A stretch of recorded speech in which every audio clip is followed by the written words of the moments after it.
Exit provide आपलं स्वागत आहे. अर्ली पोझिशन शोधत असाल तर आपल्याकडे ready to move option available आहे.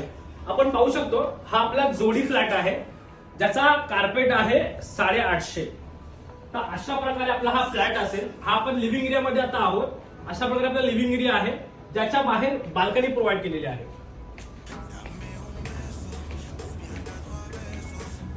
आता आपण पाहून घेऊया आपलं dining table. 6 seater dining table आहे. चांगल्या प्रकारे डिझाईन केलंय. तुम्ही पाहू शकता किती स्पेसियस आहे. या आता आपण पाहून घेऊया आपलं किचन. तर अशा प्रकारे 2 पॅरलल प्लॅटफॉर्म मध्ये किचन आपलं आहे ज्याच्यामध्ये युटिलिटीसाठी पॅसेज आपला बाहेर प्रोव्हाइड केलाय जिथे वॉशिंग मशीन वगैरेचं प्रोव्हिजन आपण करू शकतो. ठाणा स्टेशन पासून फक्त 10 मिनिटाच्या अंतरावर आहे. पाचपागाडी सारखा प्राईम लोकेशन मध्ये. आपण आता पाहून घेऊया आपला पहिला बेडरूम.